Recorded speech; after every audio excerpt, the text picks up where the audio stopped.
మనందరం ప్రతిరోజూ డబ్బు వాడతాం. కానీ ఆ డబ్బు గురించి ఓ ముఖ్యమైన విషయం చాలామందికి తెలియదు. అదేంటంటే దాని విలువ సైలెంట్గా తగ్గిపోతూ ఉంటుంది. అవును. మరీరోజు మన డబ్బు వెనుకున్న ఈ సిస్టమ్ను కొంచెం లోతుగా చూద్దాం.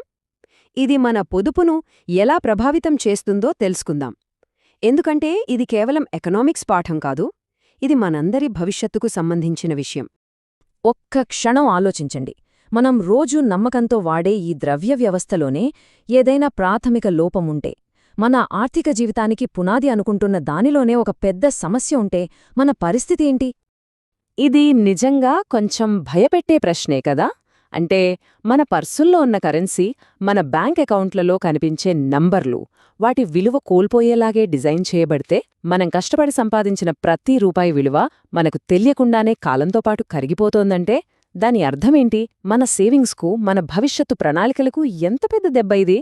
సరే, ఈ క్లిష్టమైన ప్రశ్నలకు సమాధానాలు వెతకడానికి ఈరోజు మనం లిన్ ఆల్డెన్ రాసిన బ్రోకెన్ మనీ అనే పుస్తకం సహాయం తీసుకుందాం.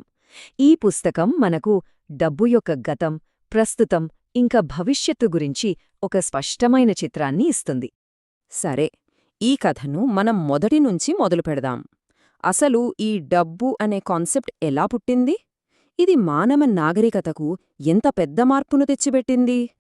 ఓకే, డబ్బులేని పాత రోజుల్ని ఒక్కసారి ఊహించుకోండి. దాన్నే మనం వస్తు మార్పిడి విధానం అంటే బార్టర్ సిస్టమ్ అని అంటాం. ఇక్కడ అసలు సమస్య ఏంటంటే, ఒక ట్రేడ్ జరగాలంటే ఇద్దరి అవసరాలు ఒకేసారి కలవాలి. ఉదాహరణకు, నా దగ్గర బియ్యమున్నాయి, నాకు బట్టలు కావాలి. ఇప్పుడు నేనేం చేయాలి? బియ్యం అవసరమున్న బట్టలమ్మే వ్యక్తిని వెతకాలి. అదృష్టం బాగుంటే దొరుకుతాడు, లేదంటే నా పనే అవ్వదు. చూసారా ఇది ఎంత కష్టమో? సరిగ్గా ఈ సమస్యను పరిష్కరించడానికే డబ్బు ఒక హీరోలా ఎంట్రీ ఇచ్చింది. అందరూ అంగీకరించే ఒక కామన్ వస్తువనమాట. ఇక ఆ వెతుకులాట అవసరం లేదు. ఇది వ్యాపారాన్ని విపరీతంగా పెంచింది, ఆర్థిక వృద్ధికి దారితీసింది. నిజం చెప్పాలంటే డబ్బు అనేది మానవ నాగరికతలో ఒక టెక్నాలజికల్ బ్రేక్ త్రూ. అయితే ఏదో ఒకదాన్ని డబ్బుగా వాడేలేం. మంచి డబ్బుకి కొన్ని ముఖ్యమైన లక్షణాలుండాలి.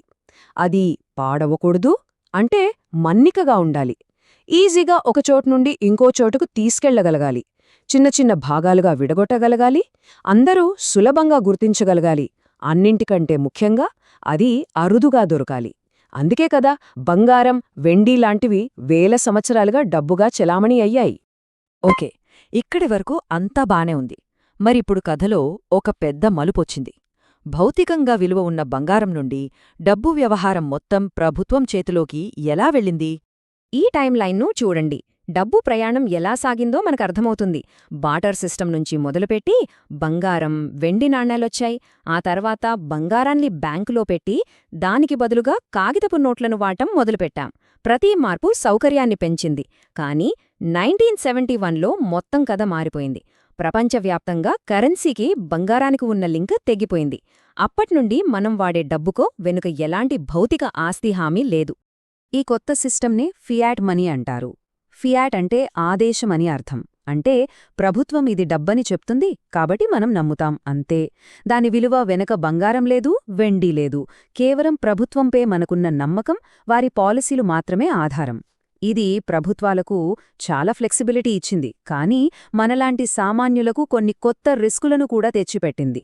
ఆ రిస్కుల్లో అతిపెద్దది ద్రవ్యోల్బణం, అదే ఇన్ఫ్లేషన్. దీన్ని మనమొక కనిపించని పన్ను అని అనుకోవచ్చు. మన సంపదను మనకు తెలియకుండానే కొద్ది కొద్దిగా తినేస్తుంది. ఎలాగంటే బండి టైర్లో చిన్న లీకుంటే ఎలా ఉంటుంది? రోజూ చూస్తే ఏమీ అనిపించదు, కానీ లాంగ్ జర్నీలో ఎక్కడో ఒకచోట మనల్ని ఇబ్బంది పెడుతుంది. ఇన్ఫ్లేషన్ కూడా అంతే. ఒక్కసారి ఈ చార్ట్ని చూడండి. ఇది కేవలం అంకెలు, గీతలు కాదు. ఇది డబ్బు కొనుగోలు శక్తి ఎలా పడిపోయిందో చెప్పే కథ. 1970లో $100 ఎన్ని వస్తువులు కొనుగలిగేవాళ్లమో చూడండి. అదే $100 విలువ 2000 వచ్చేసరికి పావు వంత అయిపోయింది. ఇక ఈ రోజుకి దాని అసలు విలువ కేవలం $12 లోపే. ఇది ఒక సైలెంట్ దొంగతనం లాంటిది. ప్రతి ఏటా మన పొదుపులోంచి కొంత భాగాన్ని తీసేసుకుంటోంది. 88%. 1971 నుండి ఇప్పటివరకు డాలర్ తన కొనుగోలు శక్తిలో కోల్పోయింది. సుమారుగా ఇంత. ఇది నిజంగా షాకింగ్ నంబర్ కదా. ఇన్ఫ్లేషన్ ప్రభావం ఎంత తీవ్రంగా ఉంటుందో అర్థం చేసుకోవడానికి ఈ ఒక్క సంఖ్య చాలు. పుస్తక రచయిత్రి లిన్ ఆల్డిన్ ఏమంటారంటే, ద్రవ్యోల్బణం నిశ్శబ్దంగా మన పొదుపును తినేస్తుంది. మన దీర్ఘకాలిక సంపదను కాపాడుకోవాలంటే దాని గురించి అర్థం చేసుకోవడం చాలా అవసరం. సింపుల్గా చెప్పాలంటే, మన డబ్బును కాపాడుకోవాలంటే ముందు ఈ కనిపించని శత్రువు గురించి మనం తెలుసుకోవాలి. సరే, ఇప్పటిదాకా మనం సమస్యను చూశాం.